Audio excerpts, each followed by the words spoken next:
Hello, and welcome to my channel.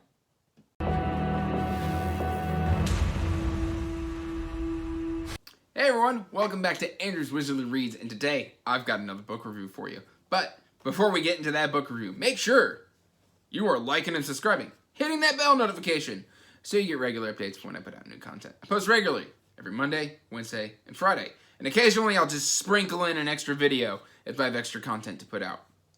That said, guys, today's book review is going to be A Time of Blood by Mr. John Gwynne. Now, this is a sequel and the second book in a trilogy. So, if you haven't read A Time of Dread, go ahead and stop the video. Go either A, watch that review, B, read the book, then watch the review, or C, do whatever you want. It's your life. I'm not going to tell you how to live it. But I do have to warn you, there will be mild spoilers.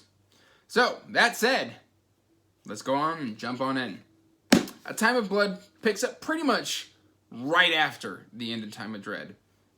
And basically, with the death of the giantess Sig, Cullen, Keld, and Drim are fleeing, trying to get news that they have found Goa and figured out what the Kadoshim are doing at the Starstone Lake. And they're trying to get back to Dunsarin. Dunsarin? I believe it's Dunsarin.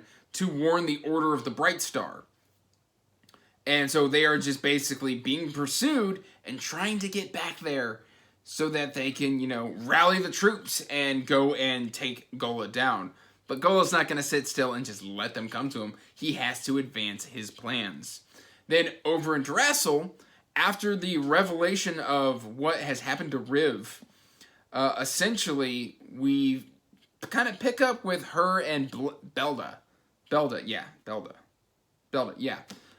Kind of trying to figure out where to go from here, because she is a halfling, or I don't want to confuse anybody with Lord of the Rings. She's a mixed breed. She's half human and half Ben Alim. So she has wings, the first of her kind. Normally, Cole had set it up that basically anybody who wanted to interbreed with humans, from Ben Alim and humans interbreeding, would basically, if a child was to be born from that liaison, the woman would go out to a cabin, give birth, kill the child, and then bury it there to kind of hide their shame, so that the Lord Protector is Sephriel. I've said that wrong. I know it's wrong. Doesn't matter. He's dead. That said, he was, cutting off wings in Time of Dread. He was banishing white wings for all of this. And it was just, it was heart-wrenching in A Time of Dread to really realize what these people are going through.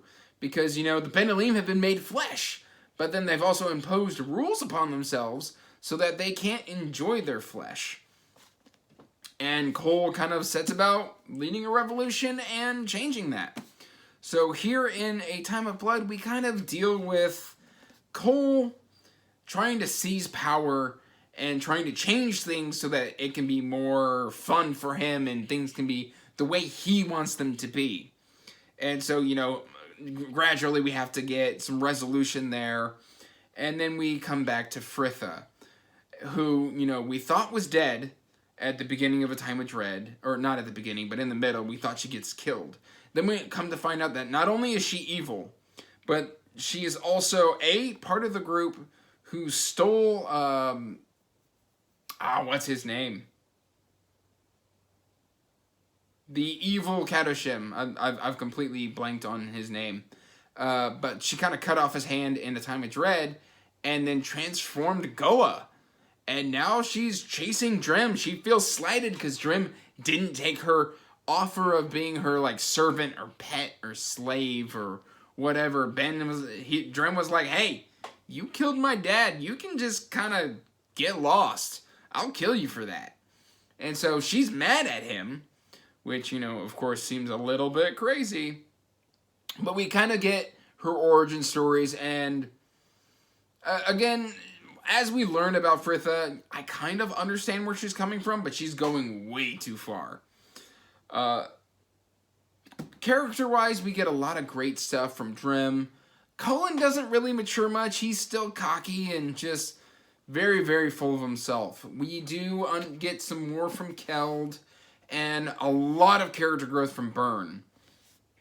Riv and Bleda really develop and come into their own here, and so does pretty much everybody except Cullen. Everybody except Cullen kind of progresses here. I think that's what I'm trying to say.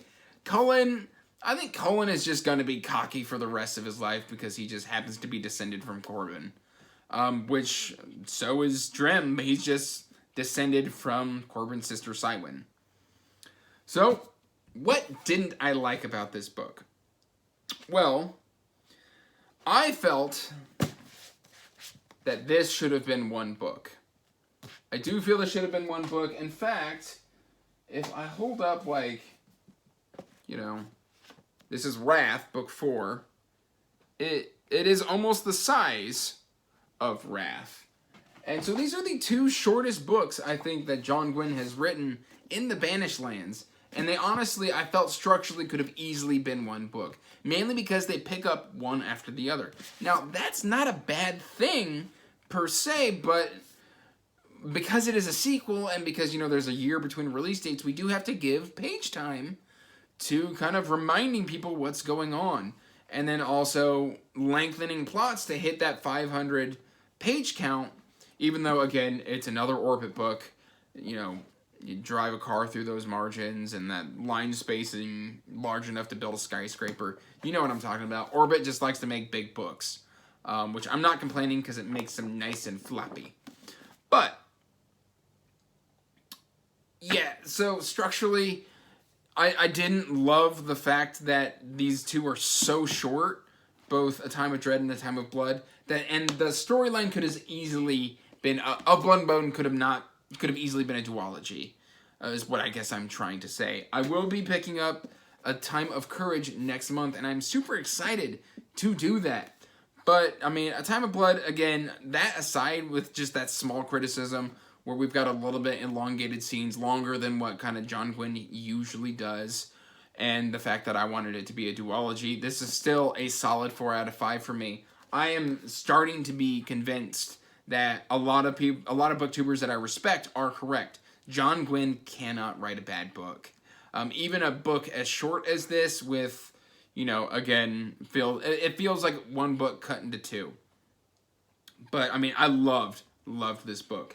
I would love it if people would just drop down into the comments and tell me if you've read this, if you have plans to read this, if you are dubious about reading this, what you loved about it, what you didn't love, or check the description down below, drop on into the Discord. I've got the link right there for you. If you go ahead and click on in there, you can jump in and talk to us. We've got a whole John Gwynne channel in there. And, I mean, right now it's not bumping, but as soon as a lot more people start reading this and getting to the Shadow of the Gods, which I'm hoping to read in August. Oh, I want to read a Shadow of the Gods in August. But that's not what this video is about. This is about Of Blood and Bone. So, jump on into the Discord. We would love to talk to you. So that said, guys, peace out. Stay magical. Bye.